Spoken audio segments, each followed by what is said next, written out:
Hello, my name is Marcel Ernie with Ernie Racing News, February 23rd, 2022. The Freedom Convoy USA has released a statement by Kyle Sefcik. So let's take a listen. This message is for the President of the United States of America. My name is Kyle Sefcik of the Freedom Convoy USA 2022, and our routes meet here in DC on March 1st in time for your State of the Union address. We are very organized and our routes are public. I even pulled a permit for the National Mall to be respectful. I just want to be as transparent as possible from the start so there's no confusion. We are coming peacefully and we're going to do this lawfully and constitutionally. I want the rest of the world to know our plans so that there's no twisting and lying about who and what we are. I'm coming to you as a father, a small business owner who's unaffiliated to any parties. We just want government overreach to end. On behalf of Freedom Convoy USA 2022, we are asking you to end the state of emergency, end the mandates once and for all. Sir, the world is watching us because they know that if what's happening in Canada happens to us here in the land of the free, then freedom as we know it is gone. So we are leaving the choice to you. The decision is in your hands. This whole convoy, this whole assembly on the National Mall, it doesn't even have to happen if you just end things now and we can get on with our lives. To you other convoys that plan on meeting us here, we look forward to seeing you and joining with you. We're going to do this right. We're going to do this honorably. Mr. President, we have no other motives in this mission. You see, the government, our elected officials of both parties have failed us tremendously these last 2 years, and now it's time for us, we, the people, to fix this, to end this. We're ready to get back to our lives, the ones promised and guaranteed in the United States Constitution, Bill of Rights, and the contract that you signed and swore an oath to under the one true God. This is simple. End this.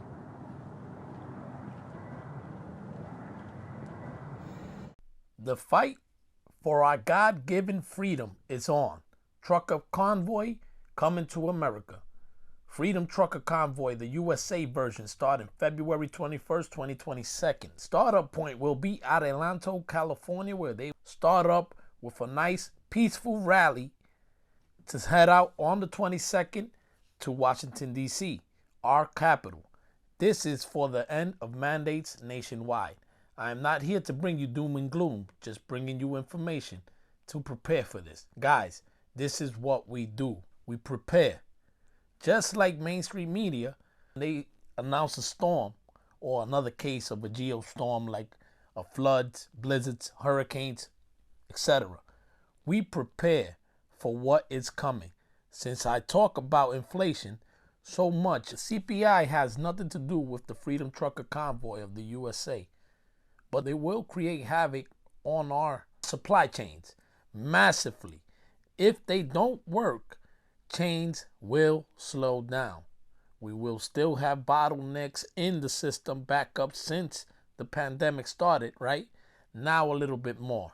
Now add to this backup, not to mention we have a stubborn and proud administration who would never admit, accept, or even consider accountability or responsibility. And I still can't believe that this president got 80 million votes. But I digress. Let's see what happens. Let's get better clarity of what's going on and what's going on in Canada. Also, what's going on here. Editor, roll clip.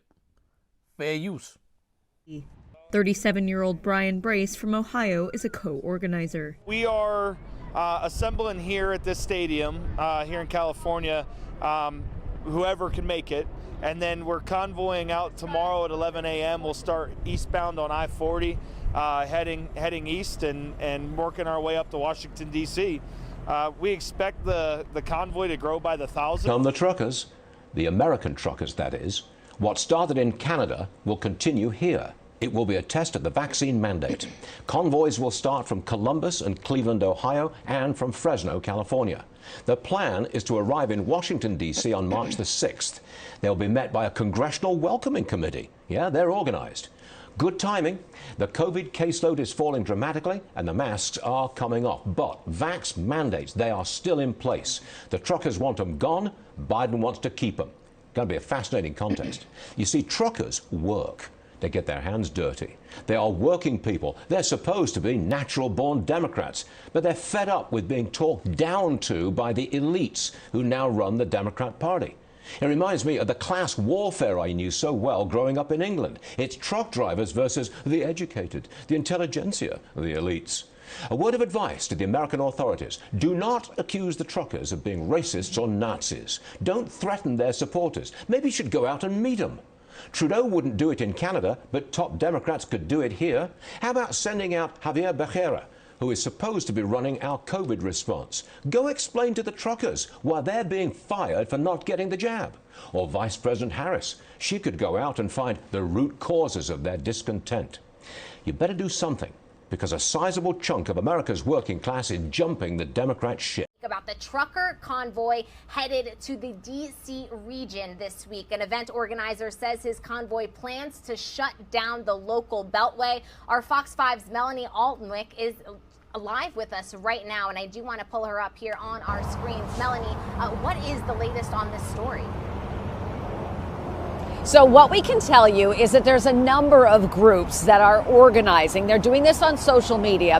And we do have the large group that is leaving the West Coast early this week. I think today some of them are taking off, and they're making their way here to the East Coast. That takes a long time and a lot of organizing. But then there are other groups that are up and down the Northeast that are also planning on making their way here. We were able to reach one of the regional organizers in Pennsylvania, and he's the one who told us that their sites are really on the Capitol Beltway here, the major interstate that goes around Washington, D.C. And their thought is they're going to drive into D.C. for a little bit, but they're not going to stay or stop. And then they're going to come up onto the Capitol Beltway, and it will either be some kind of a rolling protest or even a complete stoppage, is what they've said. And that can cause major problems here in the D.C. area for people trying to get to and from work. Now, they say that they're really kind of taking a cue from their counterparts in Canada. They have a lot of grievances here. It's not just about the vaccine mandates and testing mandates. This group, at least the folks that we talk to, tell us they're upset about fuel prices. They're upset about trucking regulations, illegal immigration, all of those things they say that they blame the Biden administration for, and they want to come here before the midterms and send a message. Now, this group from Pennsylvania tells us they're planning on leaving this Wednesday, to make their show and their stand here in the D.C. area. And then they say they will leave by the time the other groups, the People's Convoy, come here to the D.C. area. How many? It's hard to say, Gabby, from what this organizer tells us. He says about 900 to 1,000 participants. But it's, again, these are early estimates. We also talked with local law enforcement. We talked with the Maryland State Police, Virginia State Police. They're aware of this plan on the Beltway. Hey guys, it's Jose, your regular Joe Blow again, keeping an eye out and my ears open to whatever can unveil the Freedom Convoy in the U.S. As you heard, it's moving forward. It's happening now, and we can't change anything. We can't control anything. So what do? Since we can't change, we can change ourselves. So let's control the controllable. The rest is up to God. Gas will go up. Prices will go up. Trucks will be stalled. Deliveries will be delayed. Unfortunately, this is happening. This is what they want, and this is what they're going to work towards. So I'll keep you guys in the loop. I'll do my best. Thank you guys as always, for sticking with me to the end. Stay free. It ain't hard to tell. I excel, then prevail.